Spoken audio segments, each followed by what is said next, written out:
ദൈവത്തിന് മഹത്വം. നിങ്ങൾക്കേവർക്കും ക്രിസ്തുവേശുവിൽ എൻ്റെ സ്നേഹവന്ദനം. ഞാൻ വീയപുരം ജോർജ് കുട്ടി. വീണ്ടും ദൈവനുമായി നിങ്ങളോടുകൂടി ആയിരിക്കാൻ ദൈവം ഇടയാക്കിയതുകൊണ്ട് ഞാൻ ദൈവത്തിന് സ്തോത്രം ചെയ്യുന്നു. ഏതു മനുഷ്യനിലും തെറ്റുകൾ വരാം. പൂർണ്ണതയുള്ള ഒരു മനുഷ്യനും ഭൂമിയിലില്ല. തെറ്റുകൾ തെറ്റെന്ന് ബോധ്യമാകുമ്പോൾ തെറ്റുകൾ തിരുത്തുക എന്നുള്ളതാണ് നമുക്ക് ദൈവം തന്നിരിക്കുന്ന വ്യവസ്ഥ. നമുക്കറിയാലോ, മാനുഷികമായ രീതിയിൽ പോലും കുളിച്ച് കന്യാരുടെ മുമ്പിൽ വരുമ്പോഴാണ് നമ്മുടെ മുഖത്തുള്ള പാടുകളും അതും ഇതുമൊക്കെ നാം കണ്ട് മുഖമൊക്കെ കഴുകി വൃത്തിയാക്കി എടുക്കുന്നത് എന്ന് പറഞ്ഞതുപോലെ ദൈവവചനം ഒരു കണ്ണാടിയാണ്. ആ ദൈവവചനമാകുന്ന കണ്ണാടിയുടെ മുമ്പിൽ നാം വന്ന് അല്പസമയം ഇരുന്ന് ദൈവവചനം ധ്യാനിക്കുമ്പോൾ തെറ്റുകൾ നമുക്ക് ബോധ്യമാകും. ഇന്ന് പലരും ചെയ്യുന്നത് നേർച്ചയ്ക്ക് വേണ്ടി കിടന്നുറങ്ങാൻ നേരം സങ്കീർത്തനത്തിനകത്തെ 3-4 വാക്യം വായിച്ച് കുരിശും വായിച്ച് പ്രാർത്ഥനയും ചൊല്ലി കിടക്കുന്നതല്ലാതെ ദൈവവചനം വായിക്കുന്ന പതിവില്ല. എൻ്റെ മാന്യ ശ്രോതാവേ, അല്പസമയം എടുത്ത് ദൈവവചനം വായിക്ക്.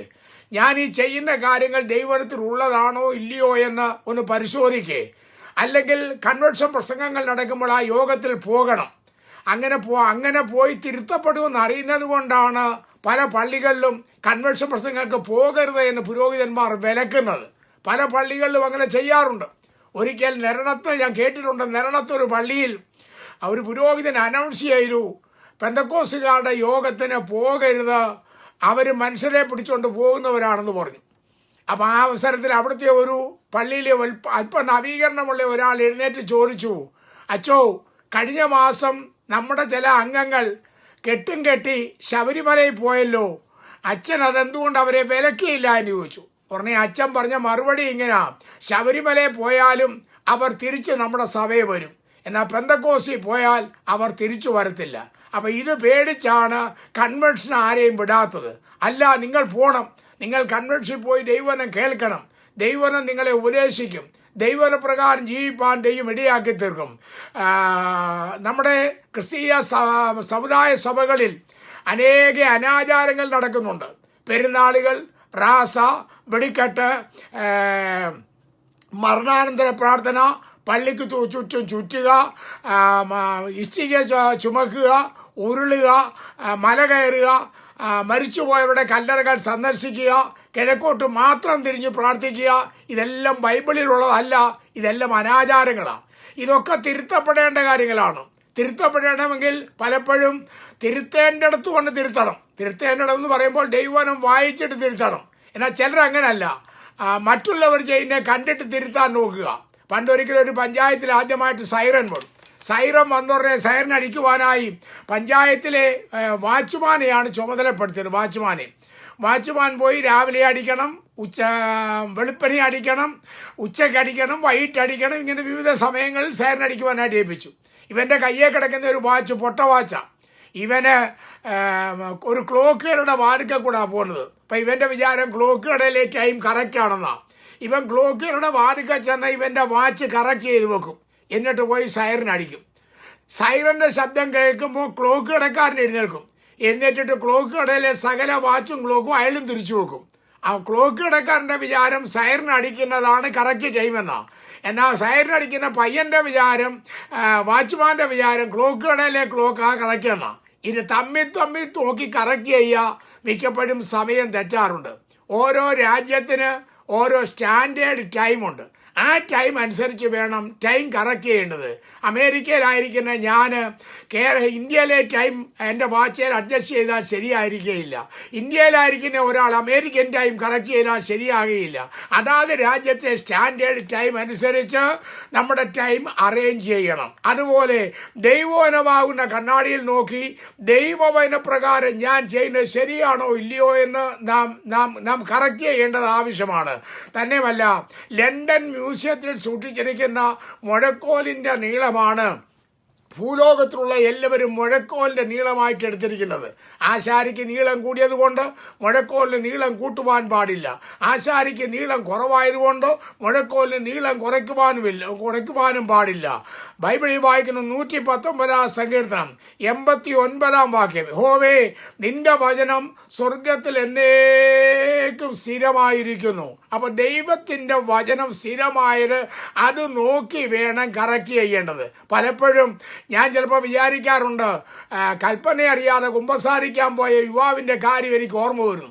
അവൻ്റെ കല്യാണം എടുത്തു. അപ്പോൾ എല്ലാവരും പറഞ്ഞു കുമ്പസാരിച്ച് കുർബാന കൈക്കൊള്ളാതെ കല്യാണം നടത്തത്തില്ല. അപ്പോൾ ഇവൻ കുമ്പസാരിക്കാൻ പള്ളിയിൽ പോയി.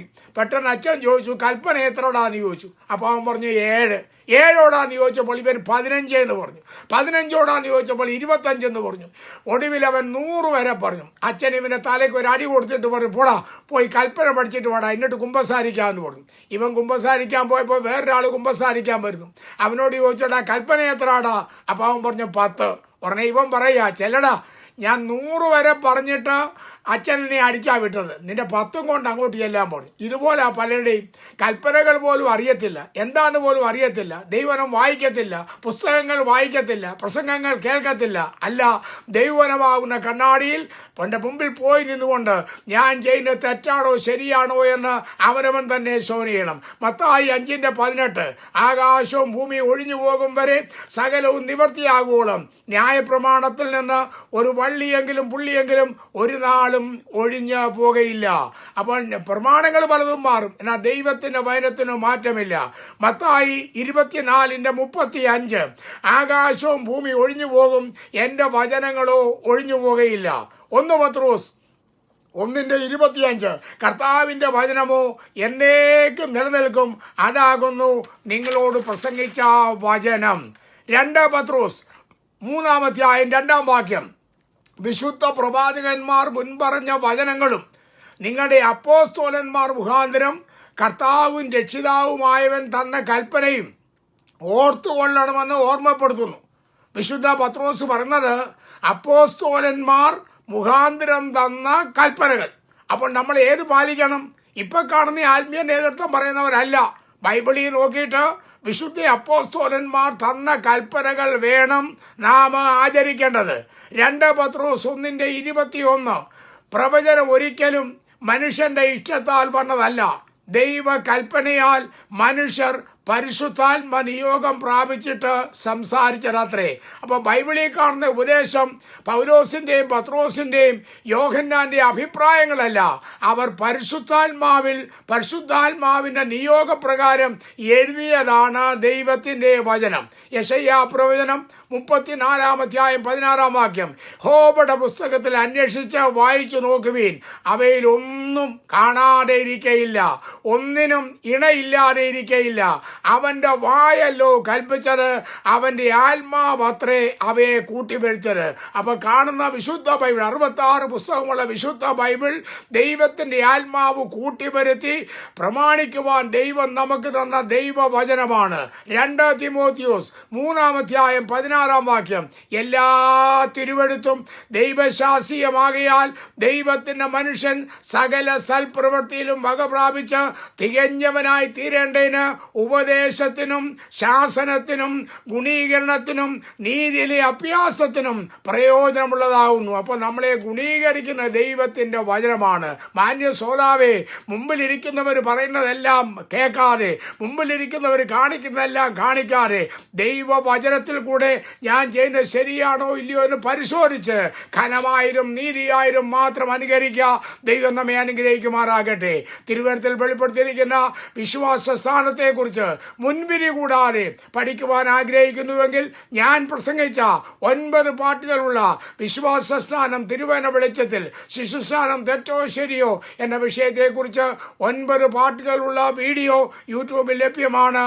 നിങ്ങൾ കയറി വിവരം ജോർജ് കുട്ടി എന്നടിച്ചാൽ അത് നിങ്ങൾക്ക് ലഭിക്കും. ദൈവമായ കർത്താവ് നമ്മെ എല്ലാവരെയും അനുഗ്രഹിക്കുമാറാകട്ടെ. ആമേൻ.